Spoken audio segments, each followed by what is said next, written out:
Hi friends, today we'll discuss about the anatomy questions. Anatomy के question इसलिए क्योंकि जो भी बीएससी फर्स्ट ईयर के स्टूडेंट है उन्हें ये अपने आप में बहुत डिफ़िकल्ट सब्जेक्ट जाता है, क्योंकि ज़्यादातर स्टूडेंट को या फिर जो बिलो एवरेज स्टूडेंट होते हैं उन्हें जो भी एनाटॉमी सब्जेक्ट्स होता है यूनिवर्सिटी एग्ज़ाम में हम कैसे इसे प्रेजेंट करें, कैसे इसे लिखें, याद कैसे रखें, ये सारी डिफ़िकल्टीज़ ड्यूरिंग द सेमेस्टर चलती रहती है। उस हिसाब से मैंने जो भी प्रीवियसली अब जो यूनिवर्सिटी के एग्ज़ाम आने वाले हैं उससे पहले एक आपको अच्छा सा हेल्पफुल ये वीडियो बनाया है, जो कि आप सारे स्टूडेंट अपने फ्रेंड्स को शेयर करो और डेफिनेटली आपको बहुत बहुत बहुत हेल्पफुल रहेगा, आई hopes. So will start today. Firstly जो भी आप ये स्ट्रक्चर देख रहे हो, इसी तरीके के आपको स्ट्रक्चर, इसी तरीके से आपको एनाटॉमी डील करनी है। सो हम देखते हैं नेक्स्ट। मैंने आप जो भी पीडीएफ बनाया है, जो भी क्वेश्चंस क्राइटेरिया बनाया है, ये एमयूएचएस पैटर्न के हिसाब से बनाया है। जो भी उनका सिलेबस है उसको मैंने अच्छे से स्टडी करके, जो भी मैंने मेरे बीएससी नर्सिंग के ड्यूरेशन में जो भी क्वेश्चंस पीवाईक्यू है, अब तक के 4-6 क्वेश्चंस है जो भी पेपर्स है उनमें से निकाल के आप सारे स्टूडेंट के लिए अवेलेबल किया है।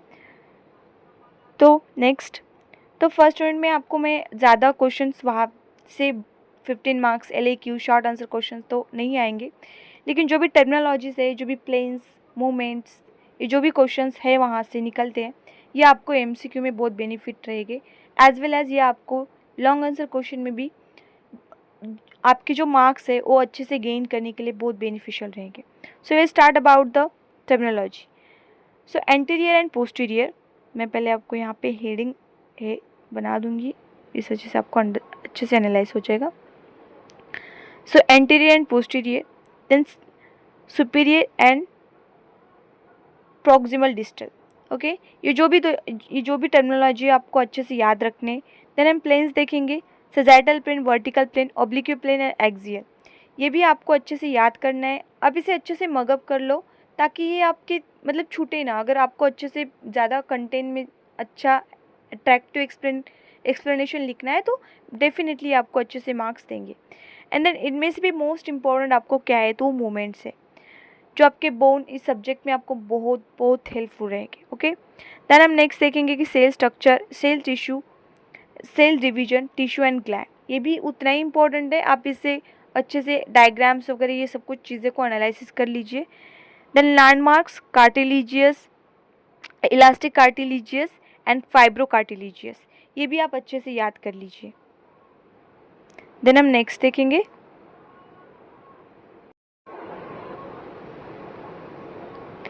अब यहाँ से हम सिस्टम वाइज जाएंगे। जो भी आपका एनाटॉमी का सिलेबस है उसे हम सिस्टम वाइज रेफ़र करेंगे, क्योंकि अगर सिलेबस में आपको सिस्टम की तरह दिया है तो आप उसी को फॉलो कीजिए। ऐसे बीच में से कोई भी टॉपिक उठा के आप पढ़ाई करोगे तो वो उतनी इफ़ेक्टिव पढ़ाई नहीं होगी जितना आप इसे इफ़ेक्टिव बनाना चाहते। तो फर्स्ट सिलेबस में सिस्टम दिया है रेस्पिरेटरी सिस्टम, उस हिसाब से हम रेस्पिरेटरी सिस्टम को देखेंगे। The structure of bone and organ, structure and bone organ में हम देखेंगे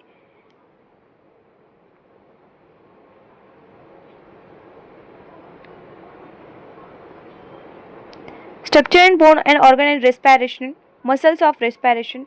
देन डाइजेस्टिव सिस्टम में alimentary canal, organ of alimentary, मतलब उसमें आपको स्टमक देखना है, स्मॉल इंटेस्टाइन देखना है।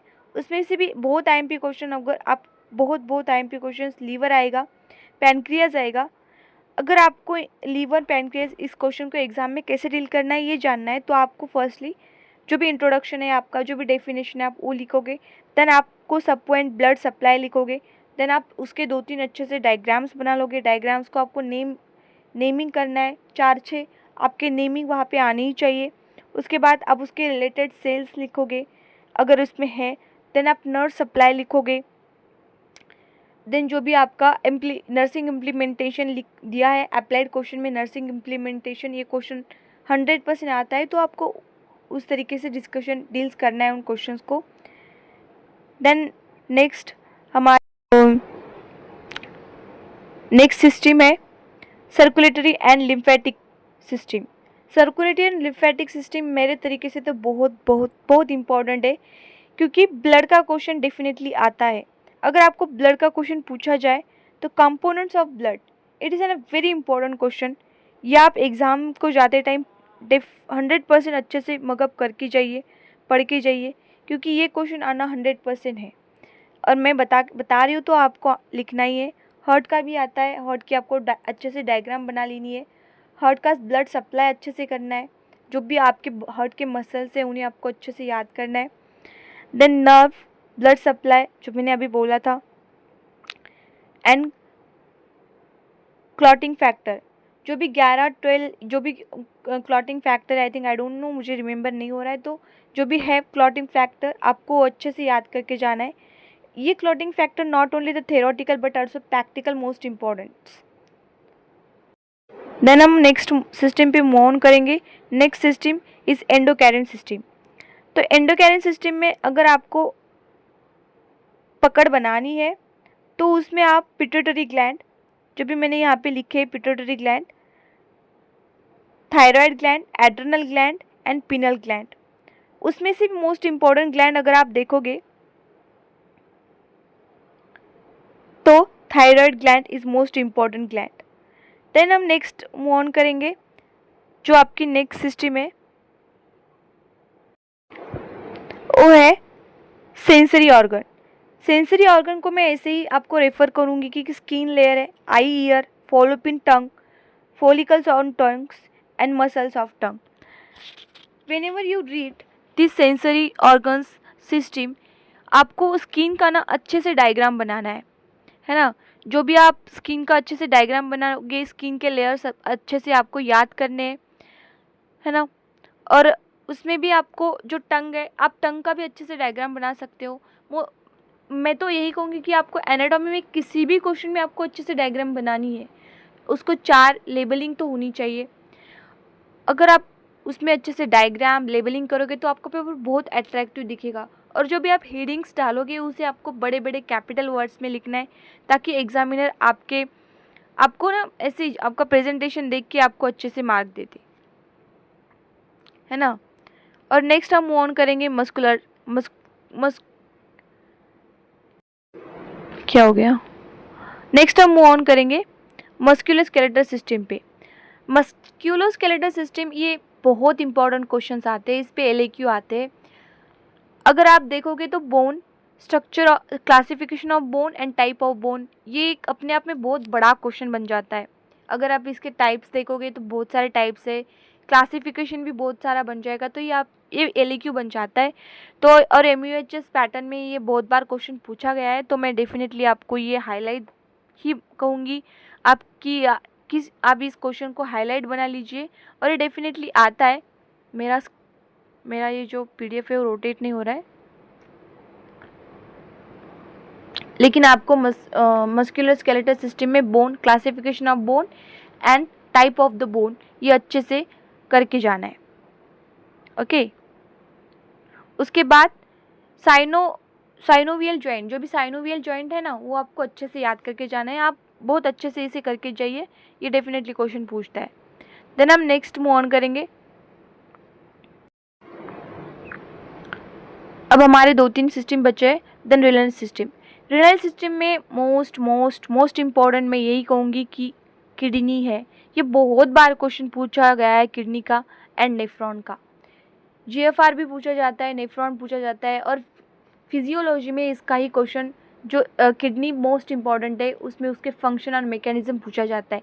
बहुत IMP है फिजियोलॉजी में, नेफ्रॉन्स एंड किडनी।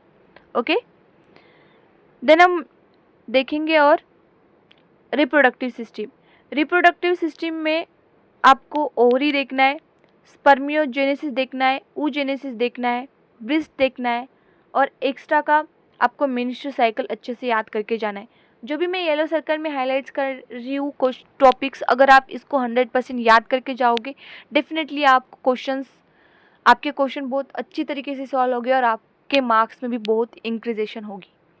और लास्ट वन जो बचा है, नर्व सिस्टम में आपको स्पाइनल कॉर्ड और सर्कुलर ऑफ विलियर्स, मतलब ये ब्रेन का क्वेश्चन है, आपको ब्रेन का स्ट्रक्चर अच्छे से बनाए, स्पाइनल कॉर्ड तक आप ब्रेन का स्ट्रक्चर बना सकते हो बहुत। और मैं आपको ये सजेशन दूंगी कि आप एनाटॉमी के आंसर शीट पे जब भी कभी एक डायग्राम बना रहे हो, कोई भी सेक्शन में आप डायग्राम बनाओ, आप उसको कलर ज़रूर दो।